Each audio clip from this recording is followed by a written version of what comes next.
Hello hello dear students.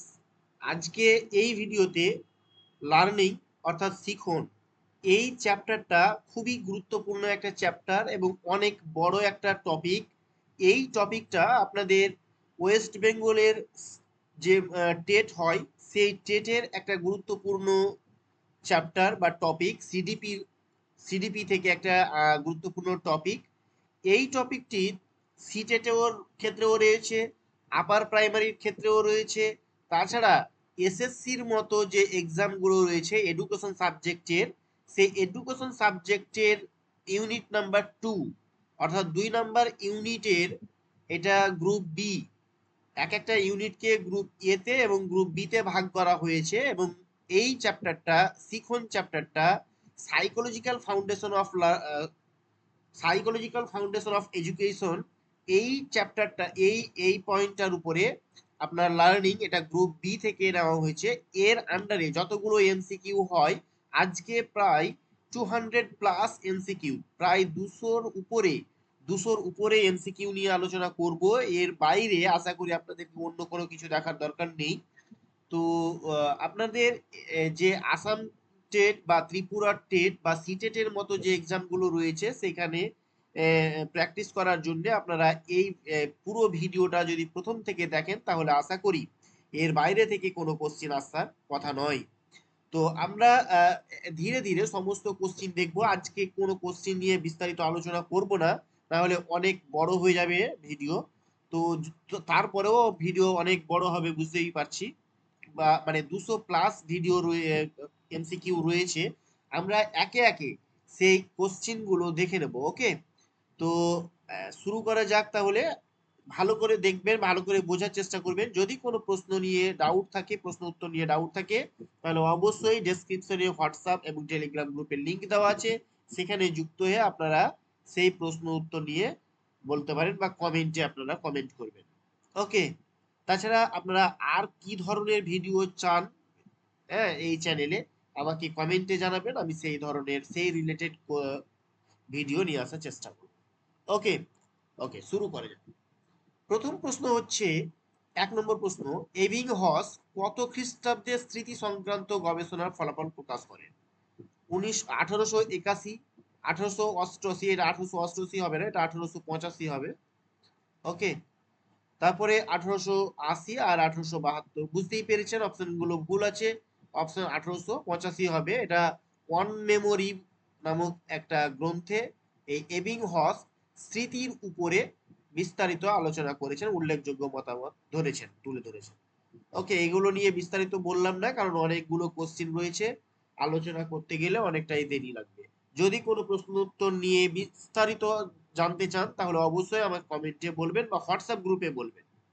আচ্ছা, এরপরে চলুন 2 নম্বর কোশ্চিন, থর্নডাইক কোন প্রাণী নিয়ে পরীক্ষা করেছিলেন? কুকুর, পায়রা, বিড়াল নাকি শিম্পাঞ্জি? তো উত্তর হবে বিড়াল। প্যাভলোভের 3 নম্বর, প্যাভলোভের তত্ত্বটিকে বলা হয় টাইপ 1 নাকি টাইপ 6, টাইপ 3, টাইপ 4? প্যাভলোভের বলা হয় টাইপ 1, কিন্তু পাশাপাশি স্কিনারের যে তত্ত্ব সেটাকে বলা হয় টাইপ 2। আচ্ছা, 4 নম্বর প্রশ্ন আমরা দেখে নেব। 4 নম্বর প্রশ্নে বলা হয়েছে, প্রাচীন অনুবর্তনের তত্ত্ব অনুসরণ করে মানুষের আচরণগত পরিবর্তনকেও ব্যাখ্যা করা যায়, এ কথা বলেছেন কে? বলেছেন স্কিনার, থর্নডাইক, কোহলার না ওয়াটসন? তো উত্তর হয়ে যাবে ওয়াটসন। হ্যাঁ, এটা কিন্তু প্যাভলভ কিন্তু প্রাচীন অনুবর্তন তত্ত্বের প্রবর্তক, কিন্তু এই তত্ত্ব অনুসরণ করে তিনি ওয়াটসন বলতে চেয়েছেন যে মানুষের যে আচরণ, সেই মানুষের আচরণের যে পরিবর্তন, এটাকে এই প্রাচীন অনুবর্তন তত্ত্ব থেকে কিন্তু বলা যায়।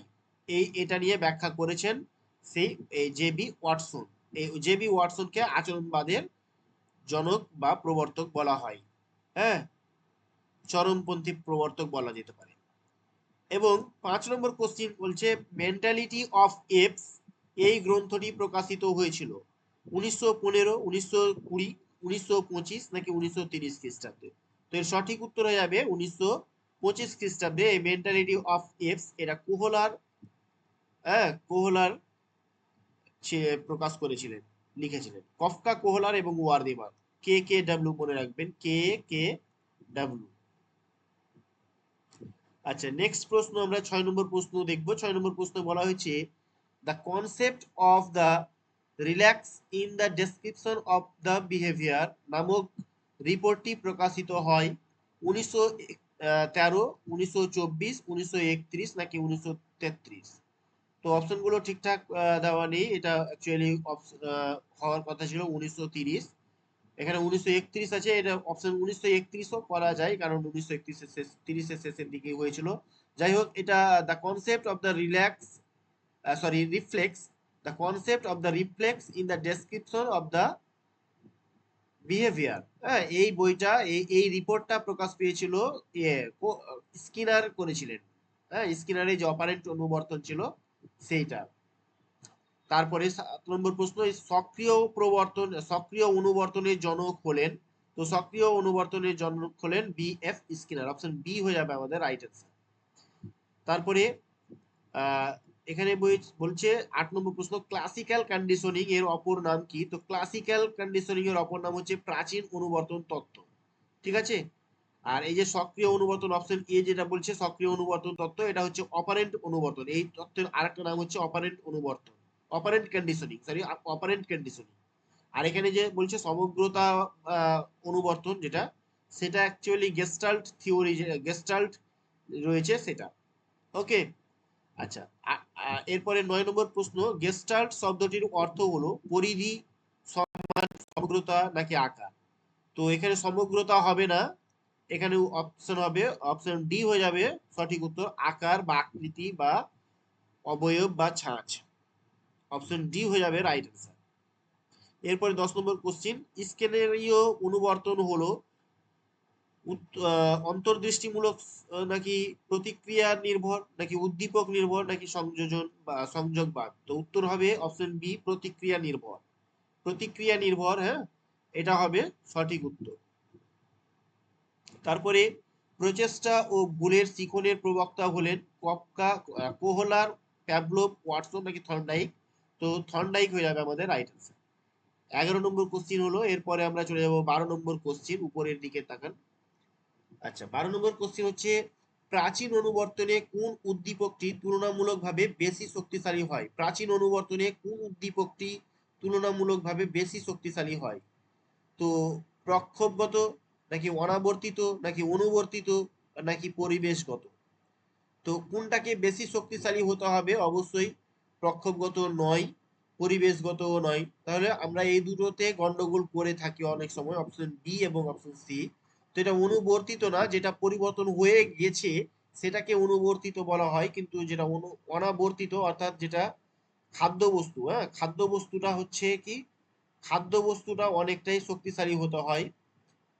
খাদ্যবস্তু, কুকুরকে যে খাদ্যবস্তুটা দেওয়া হয় সেই খাদ্যবস্তুটাকে, সেই উদ্দীপকটাকে তুলনামূলকভাবে বেশি শক্তিশালী হতে হয়, অনেক বেশি শক্তিশালী হতে হবে, তাহলেই কিন্তু লালাক্ষরণটা ঘটে। তারপরে কিন্তু খাদ্যবস্তু যখন জানবে যে খাদ্যবস্তু এটা চেঞ্জ হচ্ছে ঘন্টা ধ্বনিতে, তখন এটা আহ, আহ, তখনই কিন্তু এই অনুবর্তনটা ঘটে। তো অপশন বি হয়ে যাবে আমাদের রাইট অ্যান্সার। 13 নম্বর কোশ্চিন দেখুন, অপারেন্ট অনুবর্তনের প্রবক্তা হলেন। তো একবার ছিল এই কোশ্চিনটা, আপনারা একবার লক্ষ্য করেন। 7 নম্বর কোশ্চিন, সক্রিয় অনুবর্তনের জনক। আর এখানে 13 নম্বর কোশ্চিন বলছে যে অপারেন্ট অনুবর্তনের প্রবক্তা হলেন। তো এটাও একই উত্তর হবে, স্কিনার। ওকে। প্রাচীন অনুবর্তনের প্রবক্তা হলেন, কোশ্চিন গুলো রিপিট হয়েছে। 14 নম্বর কোশ্চিন আবার উত্তর হয়ে যাবে প্রাচীন অনুবর্তন, বুঝতেই পারছেন কে, প্যাভলভ। তো প্যাভলভ, অপশন এ হয়ে যাবে রাইট অ্যান্সার। শিখনে সংযোগবাদ প্রবর্তক হলেন থর্নডাইক। কে? না, সংযোগবাদ হচ্ছে থর্নডাইক। থর্নডাইক বলেছেন যে স্টিমিউলাস এন্ড রেসপন্সের মধ্যে বন্ড হওয়াটাকেই বলা হচ্ছে সংযোগবাদ বা সংযোজনবাদ। ওকে, অপশন ডি হয়ে যাবে আমাদের রাইট অ্যান্সার। 16 নম্বর কোশ্চিন বলছে অন্তর্দৃষ্টিমূলক শিখন কৌশল হিসেবে শিম্পাঞ্জির ওপর পরীক্ষা করেছিলেন কে? থর্নডাইক, প্যাভলভ, স্কিনার নাকি কোহলার? উত্তর হয়ে যাবে কোহলার। তাহলে কোহলার শিম্পাঞ্জি নিয়ে পরীক্ষা করেছিলেন, সেই শিম্পাঞ্জির একটা নাম ছিল সুলতান। কি নাম ছিল? সুলতান নামে এক শিম্পাঞ্জিকে নিয়ে কোহলার বা কে কে ডাব্লিউ, কফকা, কোহলার এন্ড ওয়ারদেইমার, এরা তিনজন মিলে, হ্যাঁ, এই পরীক্ষাটা করেছিল। এরপরে 17 নম্বর কোশ্চিন বলা হচ্ছে শিকনের প্রচেষ্টা ও ভুলের মতবাদের প্রবর্তক হলেন থর্নডাইক, হয়ে যাবে রাইট অ্যান্সার। 18 নম্বর কোশ্চিন হচ্ছে স্কিনার বক্সটি তৈরি করেছিলেন। স্কিনার বক্সটি বা স্কিনারিও বক্স হবে এটা, স্কিনারিও বক্সটি তৈরি করেছিলেন কে? কোহলার, ওয়াটসন, নাকি স্কিনার, নাকি প্যাভলভ? তো সঠিক উত্তর হবে স্কিনার। ওকে, তো বিএফ স্কিনার নিজের হাতে, তিনি কিন্তু নিজ হাতে এই বক্সটি তৈরি করেছিলেন বলে এই বক্সটির বিশেষ নাম ছিল স্কিনারিও বক্স। এরপরে আমরা 19 নম্বর কোশ্চিনটা দেখব। এখানে বলা হয়েছে অনুবর্তনের ক্ষেত্রে অনুবর্তিত উদ্দীপকটিকে হতে হবে অধিক শক্তিশালী, সম্পূর্ণ শক্তিশালী, কম শক্তিশালী, এর কোনোটিই নয়। তো এটা সম্পূর্ণ শক্তিশালী হবে না, এটা অধিক শক্তিশালী, মানে অনেক বেশি শক্তিশালী হতে হয়। এই কোশ্চিনটাও কোশ্চিনটাকে ঘুরিয়ে এটা করা হয়েছে। 19 নম্বর কোশ্চিন একটু আগে আলোচনা করলাম। নেক্সট 20 নম্বর কোশ্চিন, সক্রিয় অনুবর্তন মূলত কয়েকটি প্রতিক্রিয়ার বিক্ষিপ্ত রূপ, খণ্ডরূপ, ধারাবাহিক রূপ, নাকি সামগ্রিক রূপ? এটা হয়ে যাবে ধারাবাহিক রূপ। হ্যাঁ, এখানে S1 পরে R1, S2, R2 এইভাবে যাবে। ওকে, অর্থাৎ ধারাবাহিক রূপ। অপশন 20 নম্বর প্রশ্নের সঠিক উত্তর অপশন সি। আচ্ছা, 21 নম্বর কোশ্চেন হচ্ছে পায়রা ও ইঁদুরকে যিনি শিখন তত্ত্বের পরীক্ষায় ব্যবহার করেন তিনি হলেন। পায়রা এবং ইঁদুরকে নিয়ে, ওই যে ইঁদুরকে নিয়ে আপনারা জানেন যে ইঁদুরকে নিয়ে স্কিনার করেছিলেন, তো তিনি পায়রা এবং ইঁদুরকে নিয়ে পরীক্ষাটা করেছিলেন। আচ্ছা, তারপরে এখানে 22 নম্বর কোশ্চিন, সক্রিয় অনুবর্তনকে স্কিনার নাম দেন টি টাইপ, জি টাইপ, আর টাইপ, না পি টাইপ? তো উত্তর হয়ে যাবে আর টাইপ। কি না, আর টাইপ। আর যে পাশাপাশি বলে রাখি, এস টাইপ ছিল সক্রিয় প্রাচীন অনুবর্তনের তত্ত্বের আরেকটা নাম। ওকে, টাইপ এই স্কিনার যে সক্রিয় অনুবর্তন করেছিলেন সেটাকে টাইপ টু তত্ত্বও বলা হয়, টাইপ টু। ওকে, টাইপ টু ও বলা হয়। আচ্ছা, এরপরে আমরা নেক্সট কোশ্চিন 23 নম্বর কোশ্চিন চলে যাব। 23 নম্বর কোশ্চিন বলা হচ্ছে গেস্টাল্ট মনোবিদ কোহলা যে প্রাণীটির ওপর পরীক্ষা করেন সেটি হলো, এটাও repeat question 22, option D chimpanzee হয়ে যাবে উত্তর। কোন শিক্ষাবিদ তার পরীক্ষিত তত্ত্ব প্রমাণ করার জন্য পাজল বক্স ব্যবহার করেছিলেন? তো পাজল বক্স ব্যবহার করেছিলেন থর্নডাইক। পাজল বক্সের মধ্যে হ্যাঁ অনেকগুলো গেট ছিল, অনেকগুলো দরজা ছিল। কোন দরজা দিয়ে বেরোতে হবে বিড়ালটা ঠিকঠাক বুঝতে পারছিল না। হ্যাঁ, তো এটাই হচ্ছে পাজল বক্স। এই একটা ক্ষুধার্ত বিড়ালকে এখানে ঢুকিয়ে দেওয়া হয়েছিল এবং বাইরে তার এক টুকরো মাছের টুকরো রাখা হয়েছিল। আচ্ছা, এটা হয়ে গেল একটা। তারপরে 25 নম্বর কোশ্চিন, অনুবর্তনে মোট যে কটি উপাদানের প্রয়োজন তা হলো। এখানে টোটালে কটা উপাদান রয়েছে অনুবর্তনে? 3টি উপাদান রয়েছে, একটাকে বলা হয় ইউএস, একটাকে সিএস, আর একটা হচ্ছে ইউআর। ওকে, এগুলো মনে রাখবেন, এগুলো সম্পূর্ণ নাম আপনারা জানেন অবশ্যই। মানে ইউএস অর্থাৎ আনকন্ডিশনড স্টিমিউলাস, কন্ডিশনড স্টিমিউলাস, আর হচ্ছে আনকন্ডিশনড রেসপন্স। আচ্ছা, এই হচ্ছে একটা 25 নম্বর কোশ্চিনের। তাহলে অনুবর্তনে মোট কটি উপাদানের প্রয়োজন হয়? তাহলে উত্তর হয়ে যাবে অপশন এ, 3টি উপাদানের প্রয়োজন হয়। একটা হচ্ছে ইউএস, একটা হচ্ছে সিএস, আর একটা হচ্ছে ইউআর।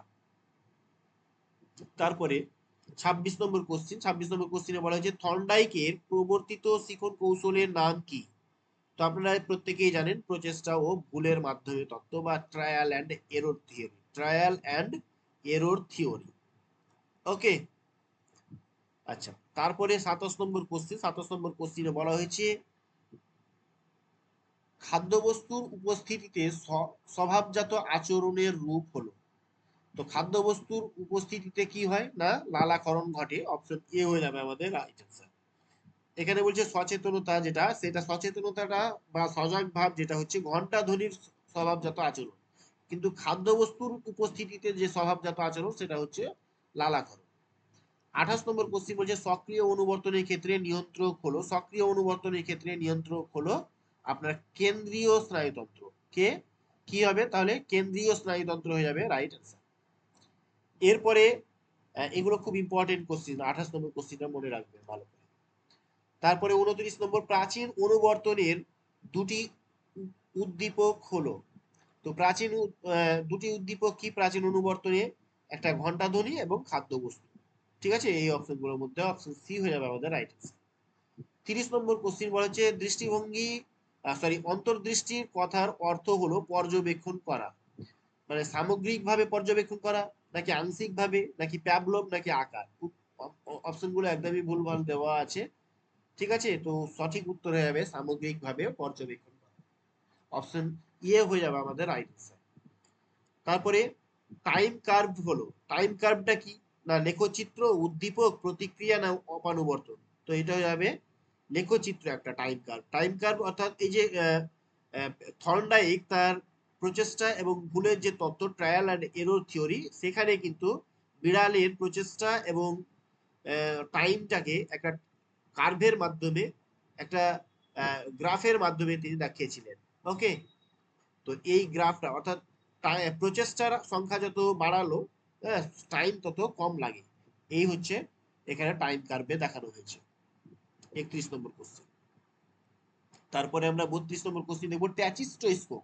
এই ট্যাচিস্টোস্কোপের অর্থ হলো অবয়ব, দ্রুত চেনা, মনোযোগ, নাকি দ্রুত দেখা? তো ট্যাচিস্টোস্কোপ মানে হচ্ছে কি?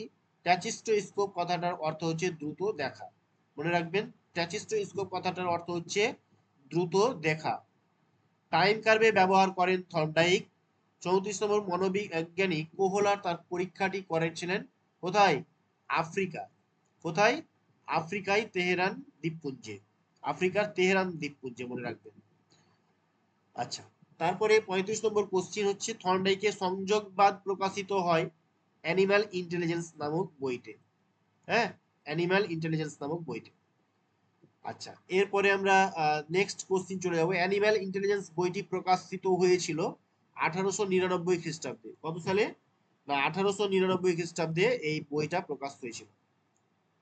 তারপরে প্যাভলভের প্রাচীন অনুবর্তনে প্রাণী থাকে সম্পূর্ণ নিষ্ক্রিয়। মনে রাখবেন, সম্পূর্ণ নিষ্ক্রিয় থাকে, কিন্তু যে স্কিনারের সক্রিয় অনুবর্তন, সেখানে কিন্তু সম্পূর্ণভাবে প্রাণীকে সক্রিয় থাকতে হয়।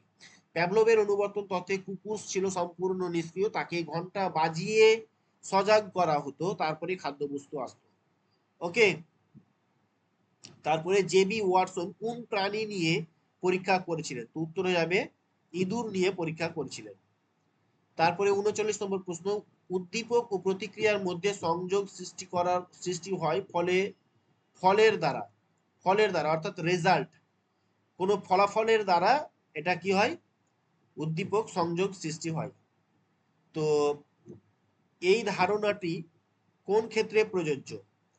এটা কিন্তু প্রচেষ্টা অ্যান্ড ভুলের তত্ত্বে, ট্রায়াল অ্যান্ড এরর থিওরিতে থর্নডাইক দেখিয়েছিলেন, বলেছিলেন। ওকে, তো আমরা দেখেছি প্রচেষ্টা ও ভুল তত্ত্বের তিনটা প্রধান সূত্র ছিল। তিনটি প্রধান সূত্র ছিল, তার মধ্যে এই ফলাফলের যে ধারণাটা, এটা কিন্তু একটা ছিল। আচ্ছা, তারপরে 40 নম্বর কোশ্চিন। 40 নম্বর কোশ্চিনে বলা হচ্ছে প্যাভলভের প্রাচীন অনুবর্তনমূলক শিখনের ক্ষেত্রে কৃত্রিম উদ্দীপকটিকে উপস্থাপন করতে হয়েছিল উদ্দীপকে স্বাভাবিক উদ্দীপকের ঠিক আগে, স্বাভাবিক উদ্দীপকের ঠিক পরে, স্বাভাবিক উদ্দীপকের বেশ কিছু আগে, নাকি স্বাভাবিক উদ্দীপকের বেশ কিছু পরে? প্রশ্নটা ভালো করে দেখুন। বলেছে প্রাচীন অনুবর্তনমূলক শিখনের ক্ষেত্রে কৃত্রিম উদ্দীপক। কৃত্রিম উদ্দীপক মানে কি? কৃত্রিম উদ্দীপক মানে যে উদ্দীপকটা স্বাভাবিক প্রতিক্রিয়া সৃষ্টি করতে পারে না। তাহলে আমরা খাদ্যবস্তুতে স্বাভাবিক প্রতিক্রিয়া হচ্ছে লালাকরণ, সরি, তাহলে এটা কিন্তু কৃত্রিম উদ্দীপক নয়। খাদ্যবস্তু কিন্তু কৃত্রিম উদ্দীপক নয়। তাহলে কে কৃত্রিম উদ্দীপক?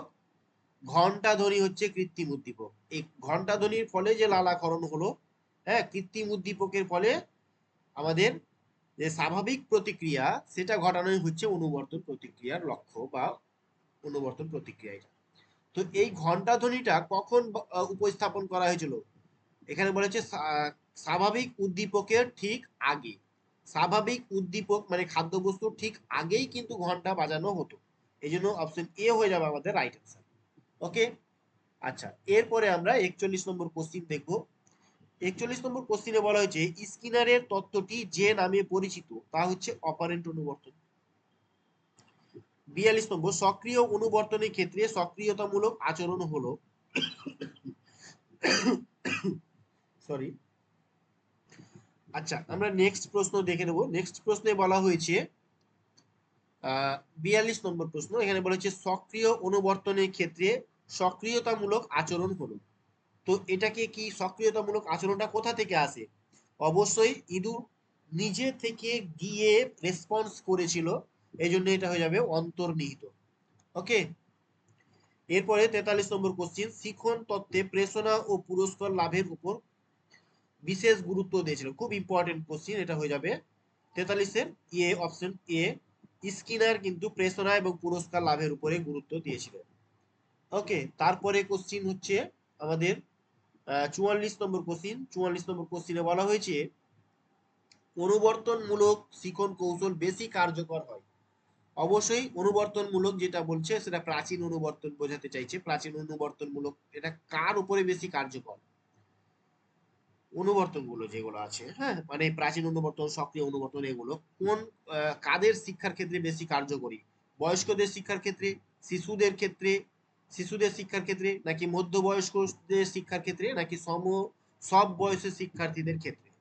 তো সব বয়সের শিক্ষার্থীদের ক্ষেত্রে এটা হবে না।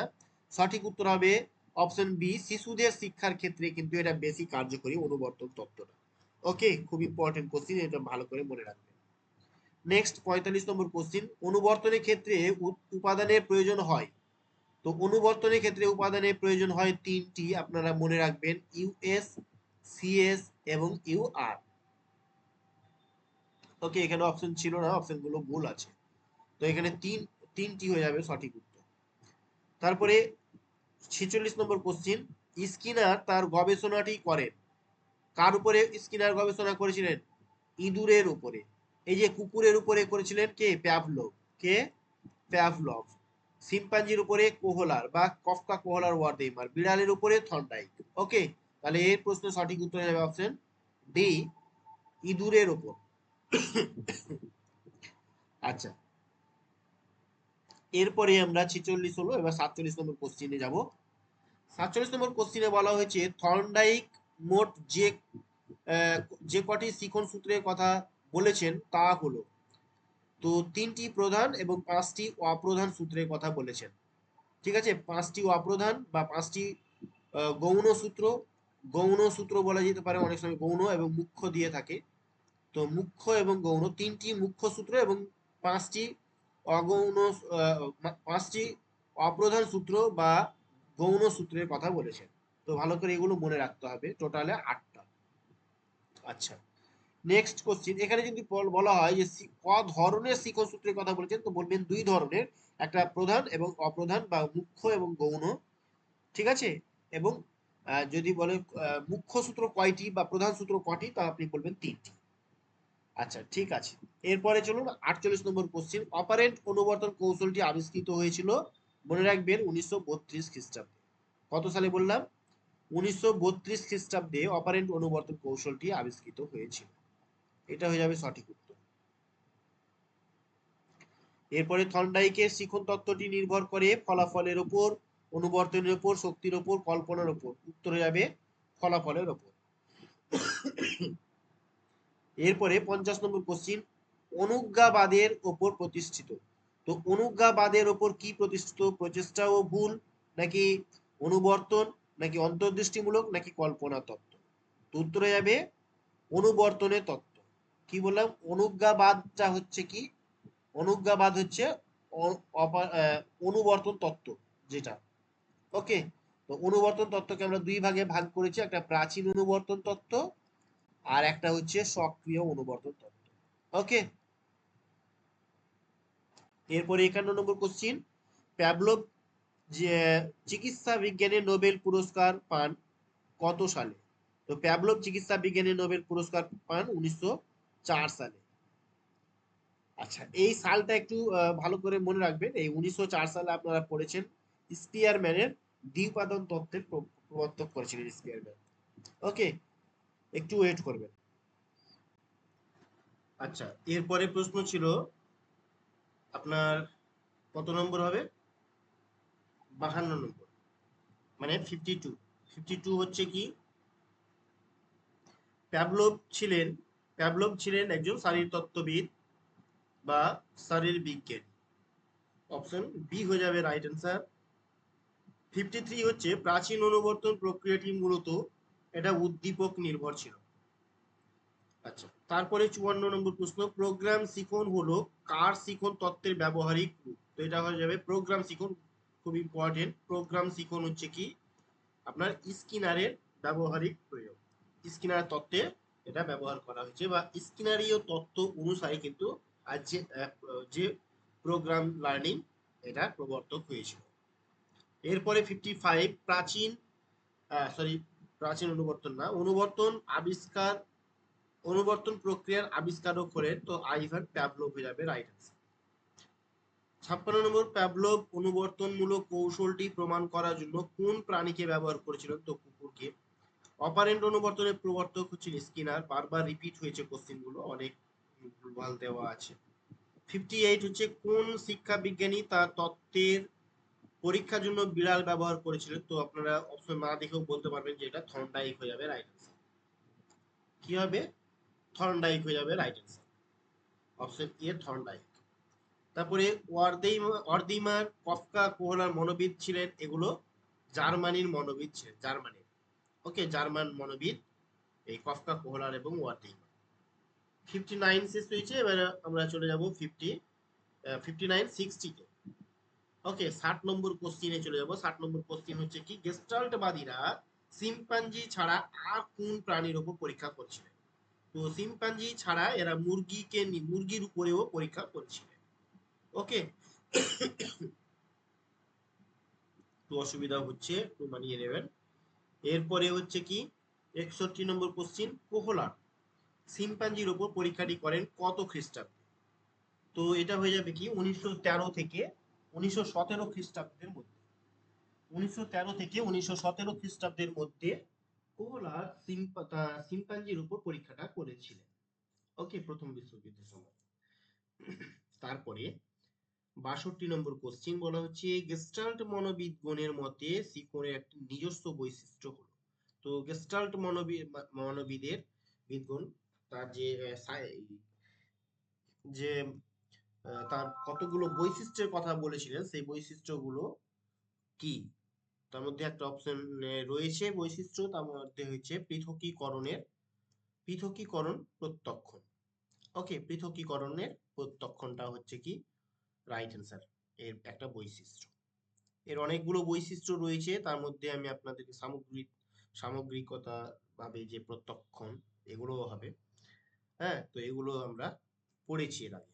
তারপরে 63 নম্বর কোশ্চিন। 63 নম্বর কোশ্চিনে বলা হচ্ছে কি, গেস্টাল্ট মনোবিদগণের অন্তর্দৃষ্টির মূল কথা হলো।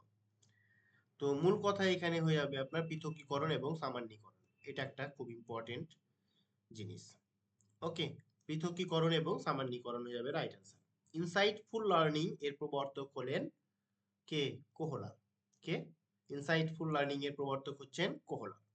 এরপরে কার্ট লিউইন কোন দেশের গণিতজ্ঞ ছিলেন? তো কার্ট লিউইন ছিলেন জার্মানির মনোবিদ। কোথাকার? না, জার্মানির। তারপরে কার্ট লিউইন ছিলেন একজন গণিতজ্ঞ। কে ছিলেন?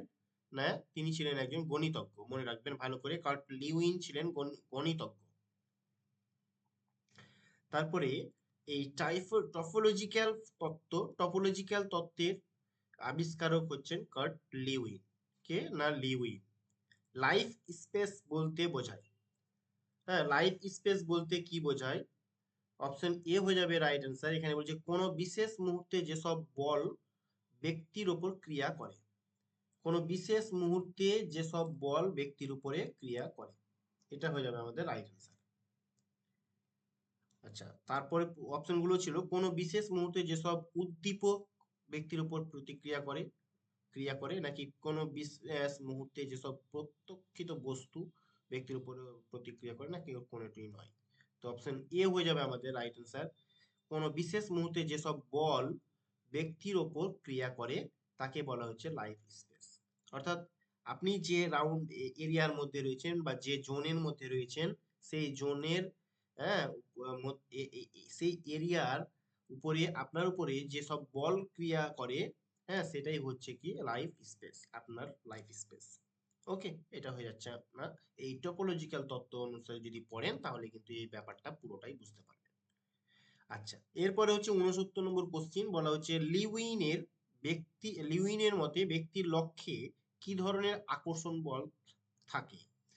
তো ব্যক্তির লক্ষ্যে কি ধরনের আকর্ষণ বল থাকে, এটা হয়ে যাবে, উত্তর হয়ে যাবে ধনাত্মক যোজ্যতা। কি? ধনাত্মক যোজ্যতা, আংশিক যোজ্যতা, ধনাত্মক যোজ্যতা, ঋণাত্মক যোজ্যতা নাকি সম্পূর্ণ যোজ্যতা। তো 69 সঠিক উত্তর হয়ে যাবে ধনাত্মক যোজ্যতা।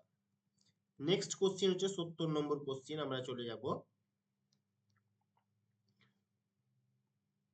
আচ্ছা, এরপরের প্রশ্ন হচ্ছে, এরপর পরের প্রশ্ন দেখে নেব আমরা। 70 নম্বর প্রশ্ন, 70 নম্বর প্রশ্নে বলা হয়েছে, it is it is a charge in one's cognitive structure of his life space in a new way। তো এই উক্তিটি কে করেছেন? আপনারা এই যে লাইফ স্পেসের কথা একটু আগে আমরা পড়লাম, এই লাইফ স্পেসের কথা বলেছেন কার্ট লিউইন। ওকে, তো এই লিউইন হয়ে যাবে আমাদের এই প্রশ্নের সঠিক উত্তর। এরপরে 71 নম্বর প্রশ্ন, চিহ্ন বা সাইন। হ্যাঁ, তো একটু আগে এই প্রশ্নটা আমরা তো করেছি বোধহয়। তো এই সাইন শিখন তত্ত্বের আবিষ্কারক কে, বা আবিষ্কারক হলেন কে? টলম্যান। টলম্যান হয়ে গেলেন সাইন বা এই চিহ্ন, এই তত্ত্বের, শিখন তত্ত্বের প্রবর্তক। তীক্ষ্ণ স্মৃতির লক্ষণ কি?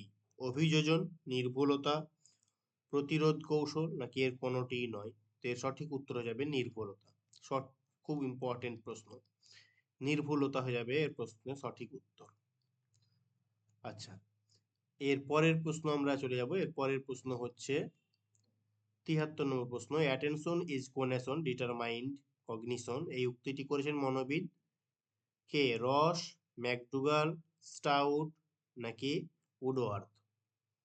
তো অ্যাটেনশন ইজ কোনেশন ডিটারমাইন্ড কগনিশন, এটা সঠিক উত্তর হিসাবে অপশন সি, স্টাউট। কে? না, স্টাউট। 73 নম্বর অপশন সি হয়ে যাবে রাইট অ্যান্সার, স্টাউট।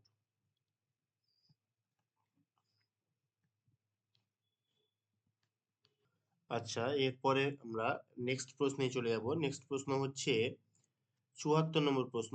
প্রশ্নে বলা হয়েছে, attention is the process of getting an object thought clearly before the mind. কি বলেছে? Attention is the process of getting an object thought clearly before the mind. উক্তিটি করেছেন কে? না, এই প্রশ্নের সঠিক উত্তর হবে জে আর রস। এই রস কিন্তু বলেছেন যে attention is the process of getting an object thought clearly before the mind. এরপর 75 নম্বর, মনোযোগের মোট কটি স্তর রয়েছে? তো মনোযোগের মোট দুটি স্তর রয়েছে, একটা চেতন স্তর আর একটা হচ্ছে অবচেতন স্তর। কি? দুটি স্তর রয়েছে, একটা চেতন স্তর আর একটা হচ্ছে অচেতন স্তর। ওকে, আচ্ছা, এরপরে 76 নম্বর প্রশ্ন, মনোযোগের পরিসর বা স্প্যান অফ অ্যাটেনশন, এই মনোযোগের পরিসর মাপার যন্ত্রের নাম হচ্ছে ট্যাচিস্টোস্কোপ। কি? না, ট্যাচিস্টোস্কোপ, অর্থাৎ দেখা, দ্রুত দেখা। আচ্ছা, স্কোপ, এই স্কোপ কথাটার অর্থ হচ্ছে দিক, দেখা, দিক নাকি দেখা নাকি দর্শন নাকি মাপা। তো প্রায় একই রকম অপশন গুলো দিয়ে দিয়েছে, এখানে হয়ে যাবে দেখা এবং দর্শন, একই রকম হয়ে যাচ্ছে। তো স্কোপ কথাটার অর্থ অ্যাকচুয়ালি আসবে এখানে দর্শন। দর্শন হয়ে যাবে সঠিক উত্তর, দর্শন। 78 নম্বর প্রশ্ন, মনোযোগ আমাদের যে কাজে সহায়ক ভূমিকা গ্রহণ করে তা হলো বৃদ্ধিতে, বিকাশে, আগ্রহে নাকি পরিণমনে। তো 78 নম্বর কোশ্চিন হয়ে যাবে অপশন বি, বিকাশে। মনোযোগ আমাদের যে কাজে সাহায্য করে, সহায়ক ভূমিকা গ্রহণ করে তা হচ্ছে বিকাশ ঘটাতে সহায়ক করে। আগ্রহ যার আছে তার মনোযোগ আছে, এটা ধরা হয়। হ্যাঁ, মানে আগ্রহে হবে কিনা এই প্রশ্ন নিয়ে একটু সমস্যা রয়েছে, আগ্রহে হবে কিনা এই নিয়ে, কিন্তু এটা হবে না, এটা হয়ে যাবে সঠিক উত্তর অপশন বি, বিকাশে। এরপরে ৭৯ নম্বর প্রশ্ন, চেতনার যে স্তরে মানুষ বস্তু সম্পর্কে জ্ঞান লাভ করে সেই স্তরকে বলা হয় পরিণমন, আগ্রহ, নাকি মনোযোগ, নাকি প্রেষণা? তো সঠিক উত্তর হয়ে যাবে মনোযোগ। মানে যে স্তরে মানুষ বস্তু সম্পর্কে জ্ঞান লাভ করে, কখন মানুষ আহ, যখন ওই বস্তুটার প্রতি মানুষের মনোযোগ থাকবে তখন জ্ঞান লাভ করবে, এটা হয়ে যাবে মনোযোগ হয়ে যাবে উত্তর। বিশেষ কোনো কাজের প্রতি ব্যক্তির যে প্রবণতা, হ্যাঁ, তাই হলো আগ্রহ। কে বলেছেন? বলেছেন লাভ, হার্বার্ট, নাকি রাসেল, নাকি জন ডিউই? তো সঠিক উত্তর হয়ে যাবে লাভ। কে বলেছেন? লাভ বলেছেন যে বিশেষ কোনো কাজের প্রতি ব্যক্তির যে প্রবণতা, ঠিক আছে, বিশেষ কোনো কাজের প্রতি ব্যক্তির যে প্রবণতা সেটাই হচ্ছে আগ্রহ বা ইন্টারেস্ট, লাভ বলেছেন। নেক্সট প্রশ্ন ৮১ নম্বর প্রশ্ন, মনোযোগের একটি বস্তুগত নির্ধারক হলো। তো মনোযোগের একটা বস্তুগত নির্ধারক, মনোযোগের দুটি নির্ধারক আমরা সাধারণত বলে থাকি, একটা বস্তুগত আর একটা ব্যক্তিগত। তো বস্তুগত হচ্ছে এখানে পুরস্কার, তিরস্কার, আহ উৎসাহ, নাকি অভিনবত্ব? তো মনোযোগের বস্তুগত নির্ধারক হচ্ছে অভিনবত্ব। অভিনবত্ব, পুরস্কারও হবে, হ্যাঁ। তো এখানে আমরা পুরস্কার দেব না, এটা অভিনবত্ব হয়ে যাবে আমাদের রাইট অ্যান্সার। অভিনবত্ব অর্থাৎ নতুন, নতুনত্ব, এরকমও থাকতে পারে নতুনত্ব। তো নতুনত্ব হয়ে যাবে আমাদের রাইট অ্যান্সার। ৮১ নম্বর প্রশ্ন। এরপরে মনোবিদ রস মনোযোগকে কতগুলি ভাগে ভাগ করেছেন? মনোবিদ রস 2 ভাগে ভাগ করেছেন। ক ভাগে ভাগ করেছেন? মনোবিদ রস 2 ভাগে ভাগ করেছেন। ওকে, এটা মনে রাখবেন, মনোবিদ রস 2 ভাগে ভাগ করেছেন। মনোযোগের একটি ব্যক্তিগত নির্ধারক হচ্ছে অভিনবত্ব, পুরস্কার, তিরস্কার, নাকি আগ্রহ? তো উত্তর হয়ে যাবে আগ্রহ। আচ্ছা, এরপরে তীব্রতা, আয়তন, স্থায়িত্ব প্রভৃতি হলো মনোযোগের কি বিষয়গত নির্ধারক, বস্তুগত নির্ধারক, দেহগত নির্ধারক, নাকি মনোগত নির্ধারক? তো এটা উত্তর হয়ে যাবে তীব্রতা, আয়তন, স্থায়িত্ব হয়ে যাবে বস্তুগত নির্ধারক। এরপরে খুব ইম্পর্টেন্ট প্রশ্ন একটা, মনোযোগকে বিশ্লেষণমূলক এবং সংশ্লেষণমূলক এই দুটি ভাগে ভাগ করেছেন মনোবিদ রস, ওয়াটসন, অ্যাঙ্গেল, নাকি ফ্রয়েড? তো অ্যাঙ্গেল হয়ে যাবে আমাদের সঠিক উত্তর। এরপরে 86, মনোযোগের নির্ধারকগুলির মধ্যে একটি ব্যক্তিগত নির্ধারক হচ্ছে, ব্যক্তিগত নির্ধারক একটা কি? সেন্টিমেন্ট, গতিশীলতা, স্পষ্টতা, নাকি আকস্মিকতা? তো সেন্টিমেন্ট হয়ে যাবে আমাদের ব্যক্তিগত নির্ধারক। সেন্টিমেন্ট হয়ে যাবে আমাদের ব্যক্তিগত নির্ধারক। মনোযোগ 87, মনোযোগ হলো একটি বাহ্যিক প্রক্রিয়া, অভ্যন্তরীণ প্রক্রিয়া, সহজাত প্রক্রিয়া, নাকি জীবনব্যাপী প্রক্রিয়া? তো অবশ্যই মনোযোগ কি অভ্যন্তরীণ প্রক্রিয়া হয়ে যাবে। তারপরে আগ্রহ হলো মনোযোগের, আগ্রহটা কি মনোযোগের কি ব্যক্তিগত না বস্তুগত? অবশ্যই ব্যক্তিগত। হ্যাঁ, আগ্রহ কি মনোযোগের ব্যক্তিগত নির্ধারক। অপশন সি হয়ে যাবে রাইট অ্যান্সার। আগ্রহ হলো সুপ্ত মনোযোগ এবং মনোযোগ হলো সক্রিয় আগ্রহ। এটা কে বলেছেন?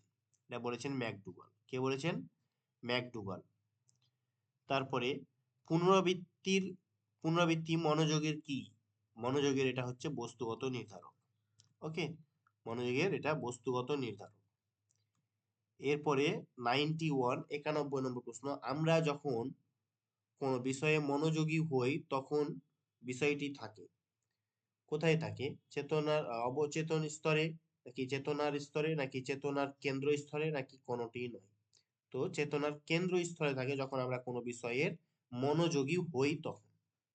ঠিক আছে। আচ্ছা, নেক্সট হচ্ছে মনোযোগের ক্ষেত্রে মানসিক প্রক্রিয়ার সংজ্ঞা হলো।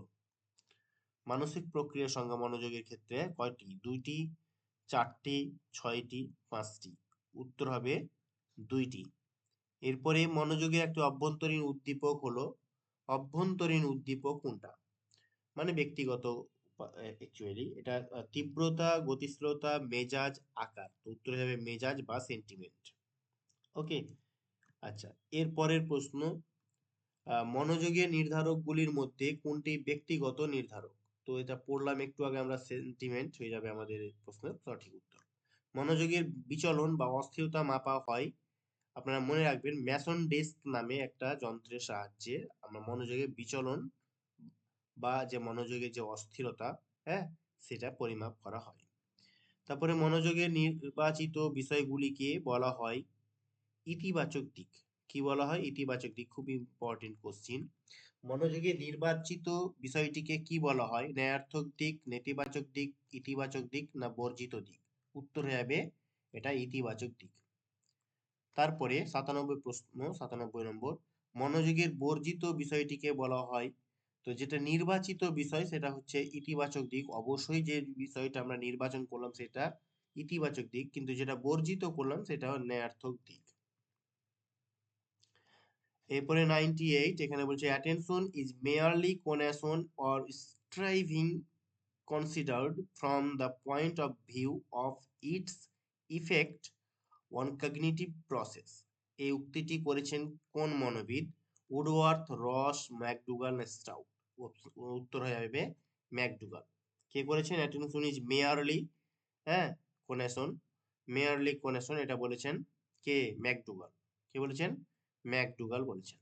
এবার ট্যাচিস্টো, এই ট্যাচিস্টো স্কোপ, স্কোপ কথার অর্থ হচ্ছে আমরা দর্শন পড়লাম, এবার হয়ে যাচ্ছে ট্যাচিস্টো। এই ট্যাচিস্টো কথাটির অর্থ হচ্ছে ক্ষিপ্র। কি? ক্ষিপ্র। ট্যাচিস্টো কথার অর্থ হচ্ছে ক্ষিপ্র, আর স্কোপ কথার অর্থ হচ্ছে দর্শন। ওকে, টিক বা ক্ষিগ্র এগুলো হবে না, এগুলো ভুল অপশন দেওয়া আছে, এটাও হবে না। তাহলে উত্তর অপশনে যাবে অপশন এ। সঠিক উত্তর হয়ে যাচ্ছে অপশন এ, ক্ষিপ্র। মনোযোগ হলো একটি উদ্দীপকহীন প্রক্রিয়া, উদ্দীপক নির্ভর প্রক্রিয়া, প্রতিক্রিয়া নির্ভর প্রক্রিয়া না প্রতিক্রিয়াবিহীন প্রক্রিয়া? তো মনোযোগ উদ্দীপকের উপর নির্ভর করে, উদ্দীপকের উপর ডিপেন্ড করে কিন্তু আমাদের মনোযোগ কোনো কিছুর উপরে যায়। তাহলে উদ্দীপক নির্ভর প্রক্রিয়া হয়ে যাবে আমাদের সঠিক উত্তর। এরপরে আগ্রহ ও মনোযোগ হলো একই মুদ্রার দুই পিঠ। কে বলেছেন? এটা বলেছেন রস। রস কি বলেছেন? আগ্রহ এবং মনোযোগ একটা কয়েন রয়েছে, হ্যাঁ, বা একটা মুদ্রা রয়েছে, এই মুদ্রার দুই পিঠ, একটা হেড এবং টেল, হ্যাঁ, এই হেড এবং টেলের মতো আগ্রহ এবং মনোযোগ রয়েছে, এটা রস বলেছেন, জে বি রস, আর ও এস এস, রস। ওকে, এরপরে আমরা 102 নম্বর কোশ্চিন দেখব। 102 নম্বর কোশ্চিনে বলা হচ্ছে মনোযোগের বস্তুগত নির্ধারক কোনটি? প্রায় একই রকম কোশ্চিন দিয়েছে। আকাঙ্ক্ষা, উৎসাহ, অপশন দিয়েছে একই রকম, আকাঙ্ক্ষা, উৎসাহ, তিরস্কার নাকি গতি? তো গতি হয়ে যাবে আমাদের বস্তুগত নির্ধারক। তারপরে মনোযোগের ব্যক্তিগত নির্ধারক বলছে আগ্রহ, এটা তো বুঝতেই পারলেন, আগ্রহ এর আগেও বারবার করে বলা হয়েছে। মনোযোগকে দুই ভাগে ভাগ করেছেন কে? তো রস দুই ভাগে ভাগ করেছেন।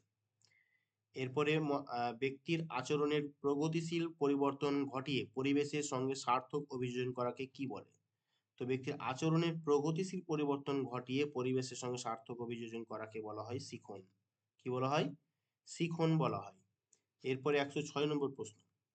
106 নম্বর বলছে শিখন হলো একটি কৃত্রিম প্রক্রিয়া, স্বাভাবিক প্রক্রিয়া, অস্বাভাবিক প্রক্রিয়া না স্বতঃপ্রণোদিত প্রক্রিয়া? অবশ্যই কৃত্রিম প্রক্রিয়া, এটা নিজে থেকে হয় না, এটা শিখন ঘটাতে হয়, কোনো কিছু শিখতে হয়, অর্জন করতে হয়, চেঞ্জ নিয়ে আসতে হয়, এটা হচ্ছে কৃত্রিম প্রক্রিয়া। 106 নম্বর। এরপরে আমরা চলে যাবো 107 নম্বর কোশ্চিন, উপরের দিকে দেখেন। পরিণমনের ফলে, পরিণমনের ফলে ফলে ঘটে জৈবিক পরিবর্তন, সামাজিক পরিবর্তন, মানসিক পরিবর্তন নাকি প্রাক্ষবিক পরিবর্তন? তো পরিণমন মানে বেড়ে ওঠা, অর্থাৎ জৈবিক পরিবর্তন, দৈহিক যেটা পরিবর্তন হয়। পরিণমন একটা অর্জিত প্রক্রিয়া, আংশিক অর্জিত প্রক্রিয়া, স্বতঃস্ফূর্ত প্রক্রিয়া না মানসিক প্রক্রিয়া? অবশ্যই এটা স্বতঃস্ফূর্ত প্রক্রিয়া, নিজের থেকেই ঘটে, স্বাভাবিকভাবেই ঘটে। ওকে, এটাকে কৃত্রিম প্রক্রিয়া বলা যাবে না, এটা নিজের থেকে ঘটে। আচ্ছা, এরপরে হচ্ছে 109 নম্বর কোশ্চিন, শিখন অনুশীলনের ওপর নির্ভর করে, নির্ভর করে না, আংশিক নির্ভর করে না কোনো মতেই, কোনোটিই নয়? অবশ্যই অনুশীলনের উপর নির্ভর করবে, আপনি যতই অনুশীলন করবেন তত শিখবেন, এটাই হচ্ছে শিখন। তো অবশ্যই নির্ভর করে, অপশন এ হয়ে যাবে রাইট অ্যান্সার। এরপরে 110 কি বলছে? শিখন প্রক্রিয়া পরিণমনের ওপর, পরিণমনের ওপর এটা নির্ভর করে নাকি নির্ভরশীল নাকি আংশিক নির্ভরশীল? নির্ভরশীল নয়, কোনোটিই নয়, অবশ্যই নির্ভরশীল, কারণ পরিণমন না ঘটলে শিখন যথাযথ হয় না। আপনার পরিণমন ঠিকঠাক করে যদি হয় তাহলেই কিন্তু আমার এটা শিখন সম্ভব, তো অবশ্যই নির্ভরশীল হবে। অপশন এ হয়ে যাবে রাইট অ্যান্সার। এরপরে 110, দেহ ও মনের পরিপক্কতা বলতে শিখনের যে উপাদানটিকে বোঝায়, অবশ্যই এটা দেহ এবং মনের পরিপক্কতাকে কি বলে? পরিণমন বলা হয়। এরপরে চেতনার যে স্তরে মানুষ বস্তু সম্পর্কে জ্ঞান লাভ করে সেই স্তরকে বলা হয় কি? চেতনার যে স্তরে মানুষ জ্ঞান লাভ করে সেটা হচ্ছে মনোযোগ। অপশন কি বলেছে এখানে? পরিণমন, আগ্রহ, মনোযোগ নাকি প্রেরণা? অবশ্যই মনোযোগ হয়ে যাবে সঠিক উত্তর। তারপরে 113 নম্বর কোশ্চেন বলছে, অল্প সময় মনে রাখা স্মৃতিকে বলা হয় এসটিএম অর্থাৎ শর্ট টার্ম মেমোরি। অল্প সময় মনে রাখার যে স্মৃতি সেটাকে বলা হচ্ছে এসটিএম অর্থাৎ শর্ট টার্ম মেমোরি। ওকে। আর একটা হচ্ছে এলটিএম থাকে, একটা লং টার্ম মেমোরি থাকে। একটা এলটিএম লং টার্ম মেমোরি, আর এটা হচ্ছে এসটিএম অর্থাৎ শর্ট টার্ম মেমোরি। এটা হচ্ছে অল্প সময় মনে রাখার জন্য, শর্ট টাইম। আচ্ছা, 114 নম্বর, মনোযোগের একটি বস্তুগত নির্ধারক, আবার কোশ্চিনটা রিপিট করেছে, এটা হয়ে যাবে অভিনবত্ব। 115 নম্বর, আমরা যখন কোনো বিষয়ে মনোযোগী নই, হ্যাঁ, আমরা যখন কোনো বিষয়ে মনোযোগী নই তখন বিষয়টি কোথায় থাকে? অবচেতন স্তরে। কোথায় থাকে? অবচেতন স্তরে হয়ে যাবে আমাদের রাইট অ্যান্সার। এরপরে 116 নম্বর কোশ্চিন দেখুন, মনোযোগের ক্ষেত্রে মানসিক প্রক্রিয়ার সংখ্যা হলো, মানসিক প্রক্রিয়ার সংখ্যা হচ্ছে 2টি। কটি? 2টি। তারপরে বলছে কি, interest is latent attention. Interest is latent attention উক্তিটি কে করেছেন? অবশ্যই ম্যাকডুগাল হয়ে যাবে আমাদের রাইট অ্যান্সার, ম্যাকডুগাল। এরপরে 118, সহগতি সহগাঙ্কের মান কত? কোএফিসিয়েন্ট অফ কোরিলেশন সর্বদা 1 হয়। এটা কত হয়? সর্বদা 1 হয়। 1-এর বেশিও হয় না, 1-এর কমও হয় না, সর্বদা 2 এটাও হয় না, সর্বদা 1 হয়। আচ্ছা, এরপরে শিখনের একটি উপাদান হলো পরিণমন। শিখনের একটি উপাদান হলো পরিণমন। অবশ্যই চাহিদা নয়, প্রতিক্রিয়া, অনুকরণ এগুলো না। কি? পরিণমন হচ্ছে একটা উপকরণ, উপাদান। ওকে, পরিণমন, মনোযোগ, আগ্রহ, প্রেরণা এইগুলো শিখনের উপাদান। আচ্ছা, এরপরে আমরা চলে যাবো 120 নম্বর কোশ্চেন। আমরা প্রায় 200 প্লাস প্লাস প্লাস কোশ্চেন করবো, প্রায় 200টির উপরে কোশ্চেন আমরা রয়েছে আমাদের এখানে। টোটালে 212টি কোশ্চেন রয়েছে। অনেকটি করে নিলাম, আর খুব বেশি নাই, আমরা প্রায় শেষের দিকে। 120 নম্বর কোশ্চেন দেখছি, মনোযোগের একটি অভ্যন্তরীণ উদ্দীপক হলো, এটাও পড়লাম, মেজাজ। আচ্ছা, যত রিপিট হবে তত ভালো। ওকে। মনোযোগের নির্ধারকগুলির মধ্যে কোনটি ব্যক্তিগত নির্ধারক? অবশ্যই সেন্টিমেন্ট হয়ে যাবে। পুনরুদ্রেককে ভাগ করা হয় 2 ভাগে। ক ভাগে? পুনরুদ্রেককে 2 ভাগে ভাগ করা হয়। পুনরুত্থাপনকে হয়ে যাবে এটা, পুনরুদ্রেক এবং প্রত্যভিজ্ঞা। পুনরুদ্রেক, একটা পুনরুদ্রেক, আর একটা হচ্ছে প্রত্যভিজ্ঞা। প্রত্যভিজ্ঞা, প্রত্যভিজ্ঞা। ওকে, এই 2 ভাগে ভাগ করা হয় পুনরুত্থাপনকে। আচ্ছা, শিখনের উপাদান হচ্ছে 4টি। শিখনের উপাদান কয়টি? না, শিখনের উপাদান হয়ে যাচ্ছে 4টি।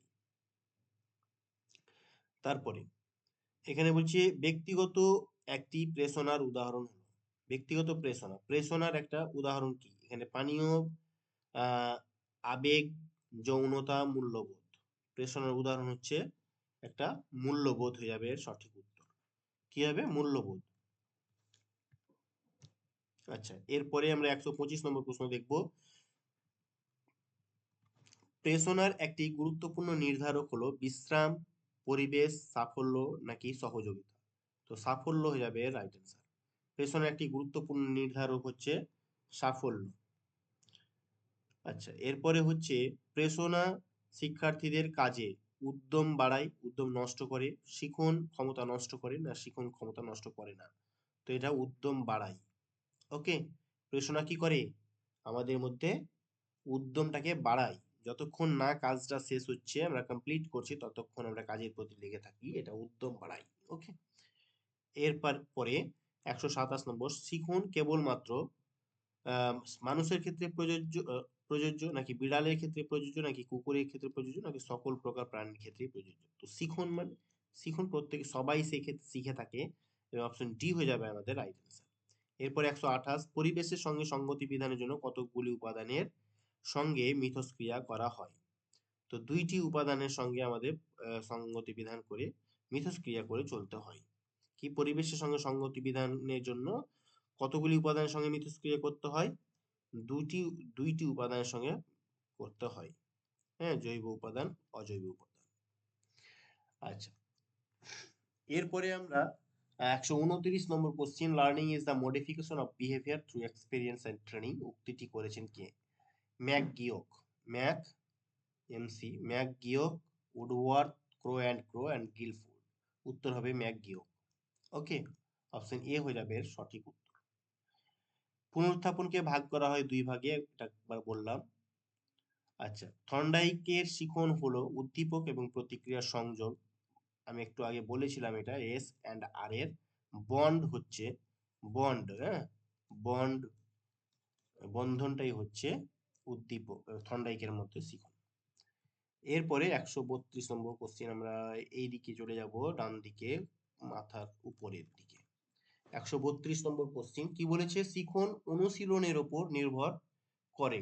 পড়লাম একটু আগে, শিখন হলো একটা অর্জিত প্রক্রিয়া বা কৃত্রিম প্রক্রিয়া। পরিণমন হলো স্বতঃস্ফূর্ত প্রক্রিয়া, এগুলো পড়ানো হয়েছে। এরপরে 135, অনুশীলন ভিত্তিক আচরণের পরিবর্তন হলো শিখন। কে বলেছেন? অনুশীলন ভিত্তিক আচরণ, অনুশীলন ভিত্তিক আচরণের পরিবর্তনকে শিখন বলে। তাহলে আচরণ কি হবে? অনুশীলনের উপর ডিপেন্ড করবে, এভাবেই কিন্তু শিখন হয়। কে বলেছেন? বার্নার্ড বলেছেন। কে বলেছেন? বার্নার্ড বলেছেন অনুশীলন ভিত্তিক আচরণের পরিবর্তনকে শিখন বলে। পরিণমনের ফলে ব্যক্তির জৈবিক পরিবর্তন ঘটে।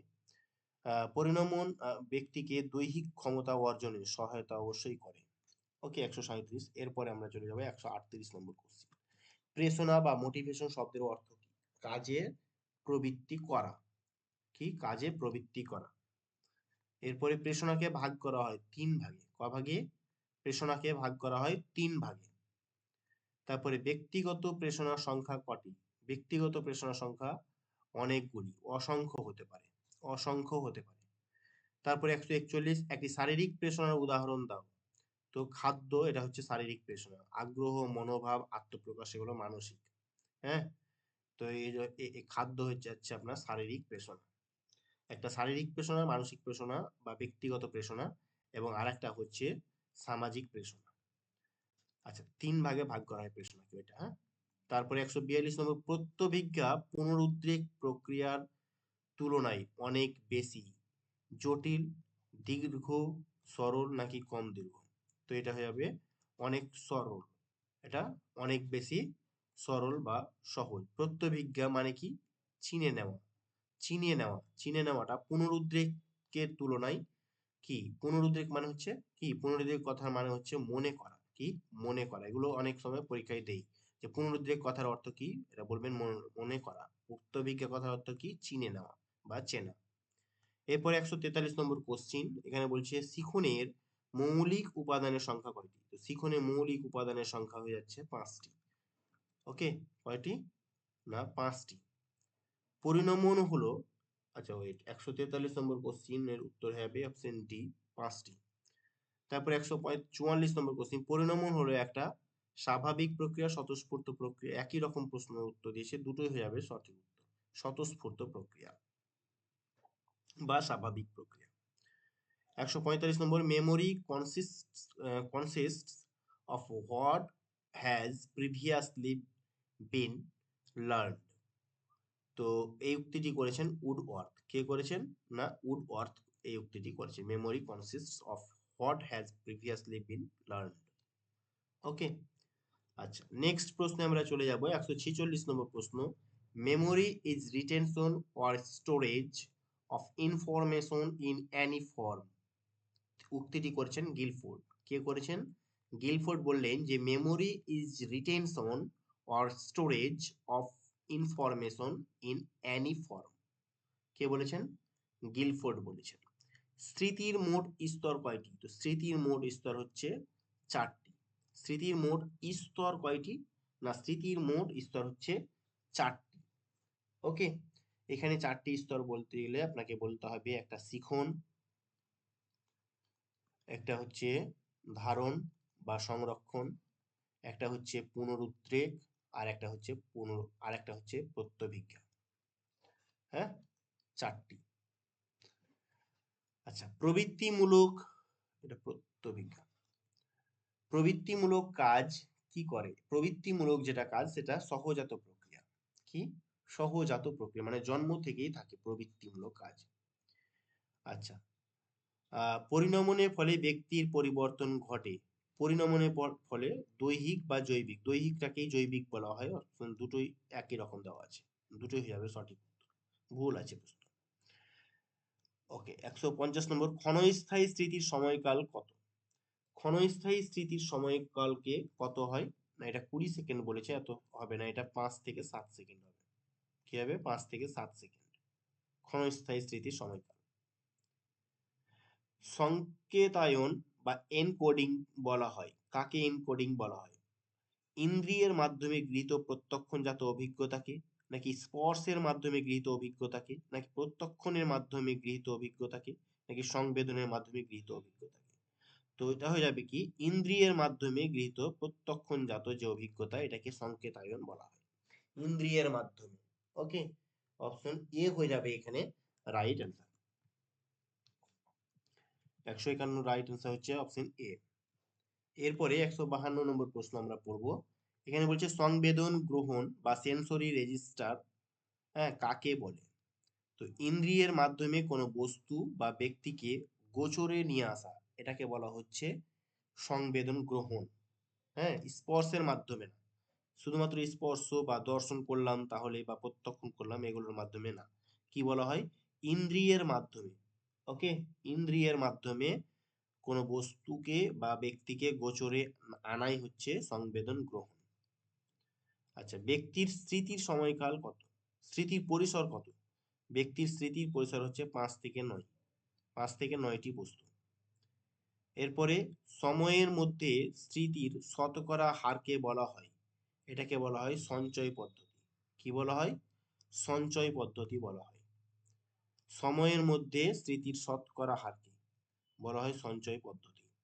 খুব ইম্পর্টেন্ট, এবিংহসের বলা হয়েছে সময়ের মধ্যে স্মৃতির শতকরা হারকে বলা হয় সঞ্চয় পদ্ধতি।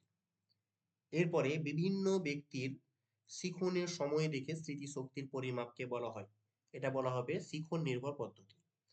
বিভিন্ন ব্যক্তির শিখনের সময় দেখে স্মৃতির, এবার বলছে শিখনের সময় দেখে স্মৃতিশক্তির পরিমাপকে বলা হয়, এটা হয়ে যাবে সরি, শিখনের সময় দেখে সঞ্চয়মূলক পদ্ধতি, শিখন নির্ভর পদ্ধতি, প্রত্যভিজ্ঞা পদ্ধতি, নাকি ভুল ধরিয়ে দেওয়ার পদ্ধতি? তো 155 সঠিক উত্তর হবে কি, বিভিন্ন ব্যক্তির শিখনের সময় দেখে স্মৃতিশক্তির পরিমাপকে বলা হয়, এটার সঠিক উত্তর হয়ে যাবে আপনাদের সঞ্চয়মূলক পদ্ধতি। সঞ্চয়মূলক পদ্ধতি, অপশন এ হয়ে যাবে আমাদের রাইট আনসার। ওকে, আচ্ছা, এরপরে 156 ঠিক মতো সাজানোর জন্য শিক্ষার্থীর যতবার পুনরাবৃত্তির দরকার হয় তাকে বলা হয় প্রত্যভিজ্ঞ পদ্ধতি, পুনর্গঠনের পদ্ধতি, শিখন নির্ভর পদ্ধতি, না সক্রিয় শিখন নির্ভর পদ্ধতি? তো উত্তর হবে পুনর্গঠনের পদ্ধতি। মানে ঠিক মতো সাজানো হচ্ছে, তাহলে এটা হয়ে যাচ্ছে পুনর্গঠনের পদ্ধতি। ওকে, অপশন বি হয়ে যাবে আমাদের এই প্রশ্নের রাইট অ্যান্সার। এরপরে চলে যাই আমরা উপর দিকে, 157 নম্বর প্রশ্ন, 157। ভুল ধরিয়ে দেওয়ার মাধ্যমে স্মৃতিশক্তির পরিমাপ করাকে কি বলা হয়? তো এটাকে বলা হবে ভুল ধরিয়ে দেওয়ার পদ্ধতি। ওকে, তারপরে মনোবিদ বার্গসন, এই মনোবিদ বার্গসন স্মৃতিকে ভাগ করেছেন 2 ভাগে। কয় ভাগে? বার্গসন 2 ভাগে ভাগ করেছেন। অপশন এ হয়ে যাবে রাইট অ্যান্সার। শিখনের স্বল্প সময়ের ব্যবধানে স্মরণ করার ক্ষমতাকে বলা হয় তাৎক্ষণিক স্মৃতি। কি বলা হয় এটা? তাৎক্ষণিক স্মৃতি। কোনো মতেই প্রকৃত স্মৃতি বা স্থায়ী স্মৃতি হবে না, এটা হয়ে যাবে তাৎক্ষণিক স্মৃতি। এরপরে 160 নম্বর কোশ্চিন, শিখনের সময় দীর্ঘ সময়ের ব্যবধানে স্মরণ করার ক্ষমতাকে বলা হয় স্থায়ী স্মৃতি। ওকে, এটাকে বলা হয় স্থায়ী স্মৃতি। দীর্ঘ সময় ব্যবধানের পর যে স্মরণ করা হয়, এটাকে বলা হচ্ছে স্থায়ী স্মৃতি। এই স্মৃতিকে বলা হবে স্থায়ী স্মৃতি। তারপরে ইন্দ্রিয়জাত স্মৃতিকে ভাগ করা হয় 5 ভাগে। ইন্দ্রিয়জাত স্মৃতিকে ক ভাগে ভাগ করা হয়? 5 ভাগে। 161 সি হয়ে যাবে রাইট অ্যান্সার, 5 ভাগে। ইংরেজি মোটিভেশন শব্দটি কোন ল্যাটিন শব্দ থেকে এসেছে? তো মুভার্স শব্দ থেকে এসেছে। মুভার্স, অপশন এ হয়ে যাবে রাইট অ্যান্সার। মুভার্স 162 এ নাম্বার। হ্যাঁ, মুভার্স। ইন্টারেস্ট শব্দটি কোন শব্দ থেকে উৎপত্তি হয়েছে? তো ইট কনসার্ন, কনসার্ন CONCERN, কনসার্ন। ওকে, কনসার্ন CONCERN, ইট কনসার্ন। কি? ইট কনসার্ন, ইন্টারেস্ট শব্দটি ইট কনসার্নস থেকে এসেছে। এরপরে পরিণমন হলো, পরিণমন একটা কি? আংশিক অর্জিত পদ্ধতি, অর্জিত পদ্ধতি, জন্মগত পদ্ধতি, অনুশীলন প্রক্রিয়া। ও জন্মগত প্রক্রিয়া না, অনুশীলন প্রক্রিয়া। অনুশীলনের উপরে কিছুটা নির্ভর করলেও এটা জন্মগত প্রক্রিয়া, মানে এটা স্বাভাবিক প্রক্রিয়া, জন্ম সহজাত প্রক্রিয়া। ওকে, জন্মসূত্র থেকে আমরা পরিণমন হতে থাকি আমরা। এরপরে প্রেষণার পর্যায়গুলি হলো, তো প্রেষণার পর্যায় হচ্ছে 4টি। ওকে, কি কি সেই 4টি পর্যায় হলো? অপশন বি হয়ে যাবে রাইট অ্যান্সার। প্রথমে চাহিদা সৃষ্টি হয়, তারপরে তাড়না, তারপরে আচরণ, তারপরে উদ্দেশ্য পূরণ। ওকে, প্রথমে চাহিদা, অভাব বোধ থেকে, প্রথমে যদি আরো একটা থাকতো এখানে, আর একটা এদিকে একটা করা যেত, অভাব বোধ বা অভাব, অভাব বোধ। ওকে, এই অভাব বোধের পর চাহিদা, তারপরে তাড়না, তারপরে আচরণ, তারপরে চাহিদা পূরণ। আচ্ছা, কোন বস্তুর ওপর মনোযোগ স্থায়ী থাকে 6 থেকে 7 সেকেন্ড। কত থেকে কত সেকেন্ড? 6 থেকে 7 সেকেন্ড। আচ্ছা, প্রেষণা চক্রের প্রথম পর্যায় হচ্ছে, এখানে কি বলছে? তাড়না, উদ্দেশ্য পূরণ, চাহিদা নাকি সহায়ক? তো চাহিদা হয়ে যাবে এখানে রাইট অ্যান্সার। আচ্ছা, এর পরের প্রশ্ন আমরা চলে যাবো 169 নম্বর প্রশ্ন। কি বলেছে? প্রেষণার একটি অভ্যন্তরীণ প্রক্রিয়া হলো মানসিক, কোনটা অভ্যন্তরীণ প্রক্রিয়া? মানসিক, নতুন, অর্জিত, সামাজিক। এটা হয়ে যাবে অভ্যন্তরীণ প্রক্রিয়া, মানসিক প্রক্রিয়া। প্রেষণা হলো এমন এক সদা পরিবর্তনশীল ও জটিল বিষয় যা জৈবিক অবস্থার একটি সার্বজনীন বৈশিষ্ট্য। এটা কে করেছেন? এটা ম্যাসলো বলেছেন, আব্রাহাম মাসলো, মাসেলো বলেছে, এটা মাসলো হয়ে যাবে। 171 নম্বর প্রশ্ন, প্রেষণার সর্বশেষ পর্যায় হলো, তো প্রেষণার সর্বশেষ পর্যায় হচ্ছে উদ্দেশ্য পূরণ করা। 172 নম্বর, ক্ষণস্থায়ী স্মৃতি ধারণ ক্ষমতা হলো, তো 7 ± 2 অর্থাৎ 5 থেকে 7 সেকেন্ড হয়, বা এটা 5 থেকে 9 সেকেন্ড, 5 থেকে 9 সেকেন্ড, মানে 7 থেকে +2 হতে পারে বা 7 থেকে -2 হতে পারে। তো 7 ± 2। ওকে, 7 ± 2 হয়ে যাবে আমাদের ক্ষণস্থায়ী স্মৃতির ধারণ ক্ষমতা। এরপরে 173 নম্বর কোশ্চিন বলছে, মনোবিদ মাসলো মানুষের প্রেষণার পর্যায়কে ভাগ করেছেন 4 ভাগে। ক ভাগে? 4 ভাগে ভাগ করেছেন। প্রকৃত তথ্যের সঙ্গে যে স্মৃতি সম্পর্কিত তাকে বলা হয় কি? প্রকৃত স্মৃতি বলা হয়। প্রকৃত তথ্যের সঙ্গে যে স্মৃতিযুক্ত তাকে প্রকৃত স্মৃতি বলা হয়।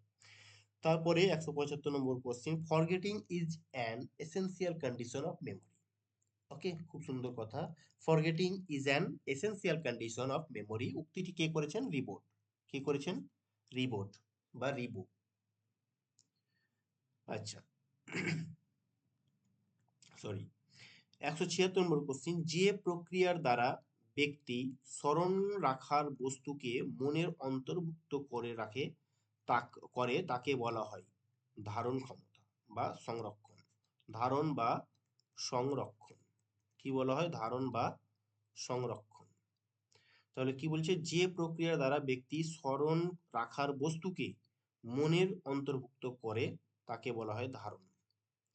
এরপরে 177 নম্বর কোশ্চিন বলা হচ্ছে, স্মরণ ক্রিয়ার প্রধান উপাদান হলো, তো স্মরণ ক্রিয়ার প্রধান উপাদান হচ্ছে কি? প্রথমে হচ্ছে শিখন, তারপরে ধারণ ক্রিয়া, তারপরে পুনরুত্থাপন, বা পুনরুত্থাপনকে 2 ভাগে ভাগ করা হয়, একটা হচ্ছে পুনরুদ্রেক আর একটা হচ্ছে প্রত্যভিজ্ঞা। এই হিসাবে আমরা 4টা বলছি প্রত্যেকবার। ওকে, আচ্ছা, এখানে বলে দিয়েছে স্মরণ ক্রিয়ার পর্যায়গুলি হলো এই যে শিখন, ধারণ, পুনরুদ্রেক এবং প্রত্যভিজ্ঞা। অপশন এ হয়ে যাবে আমাদের এই প্রশ্নের রাইট অ্যান্সার। আচ্ছা, এরপরে হচ্ছে 179, তো স্মরণ স্মরণ ক্রিয়ার চতুর্থ ধাপ কোনটি?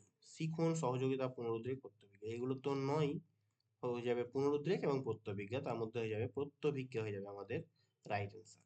এই যে দেখুন এখানে, এটা 1 নম্বর, এটা 2 নম্বর, এটা 3 নম্বর, আর এটা হচ্ছে 4 নম্বর, প্রত্যভিজ্ঞা। তো চতুর্থ ধাপ হচ্ছে প্রত্যভিজ্ঞা।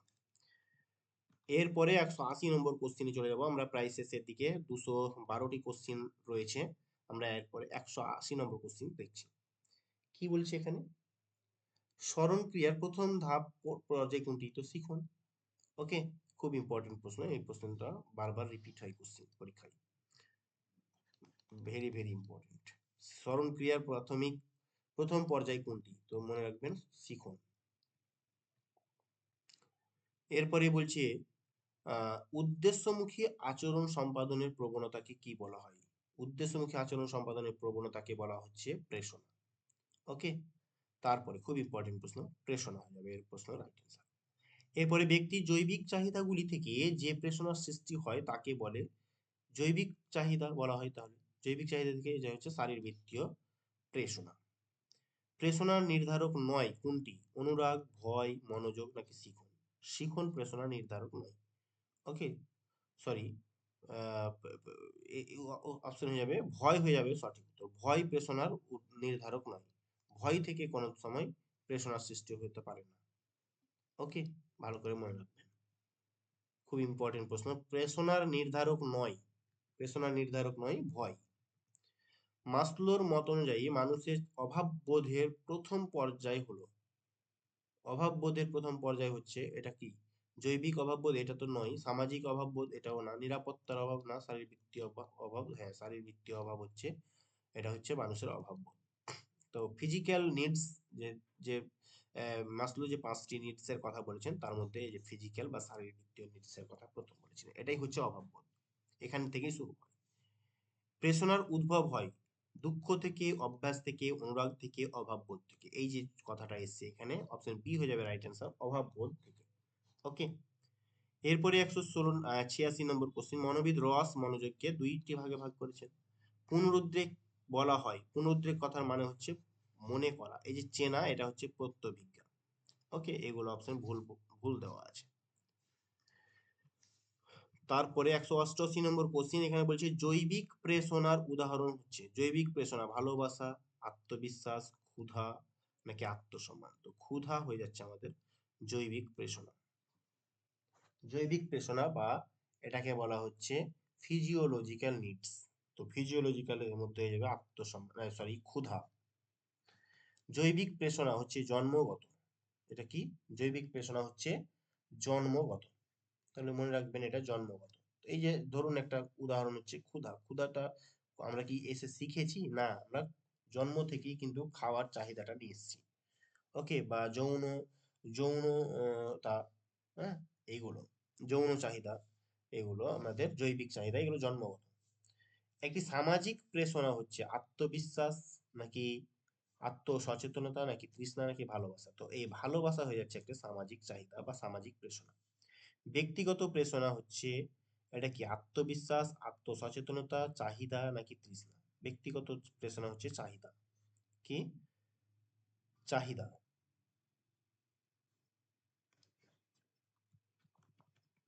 এরপরে জ্ঞান ভান্ডার বলা হয়, জ্ঞান ভান্ডার বলা হয় দীর্ঘস্থায়ী স্মৃতিকে জ্ঞান ভান্ডার বলা হয়। 192 হয়ে গেছে।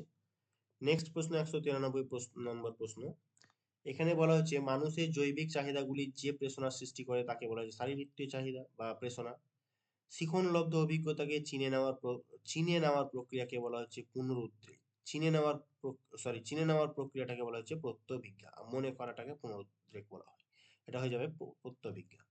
মনোবিদ মাসলো চাহিদা ক্রম পর্যায় তত্ত্বের দ্বিতীয় ধাপ হলো, এটা হচ্ছে নিরাপত্তা চাহিদা। প্রথম হচ্ছে শারীরবৃত্তীয় চাহিদা, হ্যাঁ, তারপরে হচ্ছে নিরাপত্তা চাহিদা। তারপরে এটা হচ্ছে নিরাপত্তা চাহিদা, সেফটি নিডস। ওকে, তারপরে আহ, আপনার হয়ে যাবে একাত্মতা চাহিদা, আত্মবিশ্বাসের চাহিদা এবং বা আত্মপ্রকাশের চাহিদা এবং হয়ে যায় স্বীকৃতির চাহিদা। তারপরে তাহলে এটা হচ্ছে 1 নম্বর, এটা 2, এটা 3, 4 আর এটা হচ্ছে 5। আচ্ছা, মাসলোর মতে শারীরবৃত্তীয় চাহিদা হলো, এটা হচ্ছে প্রাথমিক চাহিদা। অভাববোধের চাহিদা, বিকাশমূলক চাহিদা, প্রাথমিক চাহিদা নাকি ভিত্তিমূলক চাহিদা? অভাববোধের চাহিদাও হবে, কিন্তু এটাকে যেহেতু প্রাথমিক চাহিদা অপশনটা রয়েছে সেই জন্য এটা হয়ে যাবে প্রাথমিক চাহিদা। এই চাহিদাগুলো পূরণ হওয়ার না হলে কিন্তু দ্বিতীয় যেটা নিরাপত্তার চাহিদা এটাতে যাবে না। মনে রাখবেন যে এই যে আব্রাহাম মাসলো 5টা স্টেজের কথা বললেন, 5টা নিডস এর কথা বললেন, হ্যাঁ, এই নিডস গুলো একটার পর তারপরে আর একটা নিডস এর মানে চাহিদার সৃষ্টি হয়। আচ্ছা, তারপরে প্রশ্ন 197 নম্বর প্রশ্ন বলা হচ্ছে অনুবর্তনের অনুবর্তনের লোপ পাওয়াকে বলা হয়, অনুবর্তনের লোপ পাওয়াকে বলা হচ্ছে অপানুবর্তন। তারপরে 198 নম্বর প্রশ্ন বলছে সংযোগমূলক তত্ত্বের সাধারণভাবে বলা হয় জ্ঞানমূলক, বৌদ্ধিক, আচরণমূলক না অনুবর্তন? তো এটা আচরণমূলকই বলা হয় অ্যাকচুয়ালি। আচরণমূলক বলা হয়।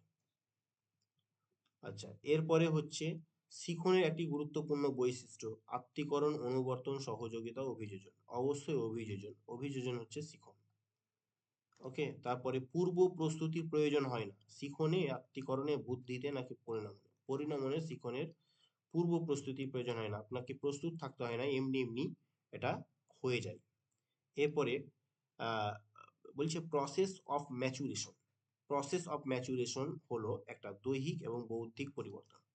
দৈহিক এবং বৌদ্ধিক পরিবর্তন হচ্ছে, বা দৈহিক পরিবর্তনকে বলা হচ্ছে এটা ম্যাচুরেশন। তো দৈহিকের সাথে সাথে কিন্তু বুদ্ধির পরিবর্তন হয়, এটাকে maturation of process of maturation বলা হয়। আইকিউ এর সর্বপ্রথম প্রবক্তা হচ্ছেন উইলিয়াম স্টার্ন। কে? না, উইলিয়াম স্টার্ন আইকিউ এর ধারণা দিয়েছিলেন। এরপরে বলা হচ্ছে সংযোগমূলক তত্ত্বকে বলা হয়, সংযোগমূলক তত্ত্বকে বলা হচ্ছে, একটু আগেই পড়লাম সংযোগমূলক, এই যে 198 নম্বর প্রশ্ন। এরা 203-এ বলছে আচরণমূলক পদ্ধতি, এটাও আচরণমূলক তত্ত্ব হয়ে যাবে। এরপরে চলে যাব 204 নম্বর। আরো একবার আপনাদেরকে জানিয়ে রাখি, আপনারা এই চ্যানেল থেকে, হ্যাঁ, সমস্ত টপিকের আপনাদের সিলেবাসে যে টপিকগুলো রয়েছে প্রত্যেকটা টপিকের উপরে বিস্তারিত এমসিকিউ নিয়ে আপনাদের সামনে আসবো। হ্যাঁ, তো আপনারা চ্যানেলের প্রতি বিশ্বাস রাখবেন, এই যেগুলো করানো হচ্ছে এগুলো বারবার আপনারা প্র্যাকটিস করবেন, তাহলেই কিন্তু মনে থাকবে। আমি একবার দেখিয়ে দিলাম, এবং পিডিএফটা আপনারা ওই হোয়াটসঅ্যাপ গ্রুপে বা টেলিগ্রাম গ্রুপে আপনারা পেয়ে যাবেন, যারা পাবেন না অবশ্যই আমাকে বলবেন। 204 নম্বর, ধনাত্মক রিইনফোর্সমেন্ট কথাটির অর্থ হলো। তো ধনাত্মক রিইনফোর্সমেন্ট কথাটির অর্থ হচ্ছে আহ উদ্দীপকের সাহায্যে প্রতিক্রিয়ার শক্তি বর্ধন, হ্যাঁ, শক্তি বাড়ানো, উদ্দীপকের সাহায্যে প্রতিক্রিয়ার শক্তি বর্ধন। এখানে অপশন বলেছিল উদ্দীপক এবং প্রতিক্রিয়ার মধ্যে সংযোগ সাধন, না, এটা হবে না। উদ্দীপক প্রতিক্রিয়ার মধ্যে বিভেদ, না। প্রতিক্রিয়ার সাহায্যে উদ্দীপকের শক্তি বর্ধন, না। উদ্দীপকের শক্তি বর্ধন হয় না, এটা উদ্দীপকের সাহায্যে প্রতিক্রিয়া শক্তি বর্ধন। অপশন বি হয়ে যাবে আমাদের রাইট অ্যান্সার।